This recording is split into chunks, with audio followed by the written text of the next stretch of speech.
নওগাঁয় ডাকাতির পর পুলিশের ধাওয়ায় ট্রাক আটক এবং এক ডাকাত নিহত। নওগাঁ জেলা প্রতিনিধি কাজী নূর নবী নাইসের প্রতিবেদনে। নওগাঁ আন্তজেলা ডাকাত দল পুলিশের ধাওয়ার মুখে পালানোর সময় ট্রাক দুর্ঘটনায় পড়ে এক ডাকাত নিহত হয়েছে। আহত অবস্থায় আটক হয়েছে আরও 2 জন। রমজান মাসে চুরি ও ডাকাতি প্রতিরোধে পুলিশের বিশেষ নজরদারির অংশ হিসেবে মঙ্গলবার গভীর রাতে এ অভিযান চালানো হয়। আহত 2 ডাকাতির মালা প্রস্তাব।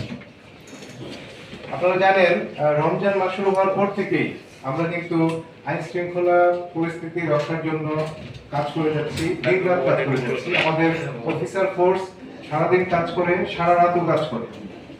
তো আমরা বিগত কয়েকদিন যাবতীয় গরু চুরির কিছু রিপোর্ট পাচ্ছিলাম, ওইটার উপরে আমরা কাজ করছিলাম। গতকাল আমরা জানতে পেরেছি যে একটা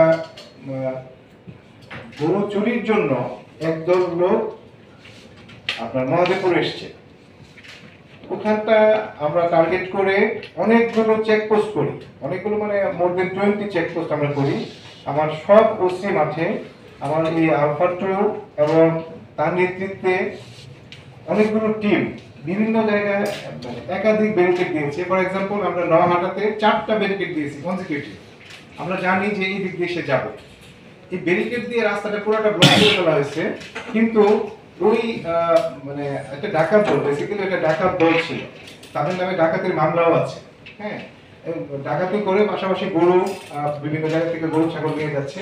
তো ওই ট্রাকটাকে, একটা ট্রাকে করে আসছিল 5 টনের ট্রাকটাকে যখন ব্যারিকেড দেওয়া হয় তখন প্রচন্ড রকম বেপরোয়া গতিতে আমাদের লোকজনকে মানে তারা মানে লাকিয়ে না যে বেঁচে গেছে জীবনে। ট্রাক যদি আমার লোকজনের উপর উঠিয়ে দিত তাহলে আমার মেসাকার হয়ে যেত গতকাল। আল্লাহ আমাদেরকে বাঁচিয়েছে। কিন্তু ওই ড্রাম ট্রাক, বালি ট্রাক দিয়ে রাস্তা ব্লক করা ছিল। এইগুলাকে মানে পাশ কাটিয়ে পাশ দিয়ে ধরেন আপনার যে দোকানগুলো আছে, দোকান ভেঙে, ইলেকট্রিক পুল ভেঙে, মানে বেপরোয়া গতিতে যেতে যেয়ে এক পর্যায়ে ট্রাকটা উল্টে যাওয়ার পরে যিনি ড্রাইভ করছিলেন সেও ডাকাত একজন, সে প্রচন্ড রকম আহত হয় এবং তাকে হসপিটালে নেওয়ার পরে ডাক্তার মৃত ঘোষণা করে। আরো 2 জন এখান থেকে আমরা জীবিত ধরি এবং তাদের বিরুদ্ধে আইনগত ব্যবস্থা নিচ্ছি। গোপন সংবাদের ভিত্তিতে পুলিশের একাধিক টিম ডাকাত দলকে ধাওয়া করলে তারা ট্রাকে করে পালানোর চেষ্টা করে। মহাদেবপুর, পত্নীতলা, নওহাটা মোড়, বদলগাছি, বাইপাস, রেল ক্রসিং সহ বিভিন্ন স্থানে ব্যারিকেড বসানো হয়। এক পর্যায়ে নওগাঁ বগুড়া বাইপাস সড়কের শিবপুর এলাকায় ট্রাকটি নিয়ন্ত্রণ হারিয়ে উল্টে গেলে 3 ডাকাতকে আহত অবস্থায় আটক করা হয়। বাকিরা পালিয়ে যায়। পরে হাসপাতালে নেওয়ার পর একজনকে মৃত ঘোষণা করা হয়। ট্রাক থেকে চোরাই গরু, ছাগল উদ্ধার করা হয়েছে এবং আটক ডাকাতদের বিরুদ্ধে একাধিক মামলা রয়েছে। দৈনিক জয়সাগর।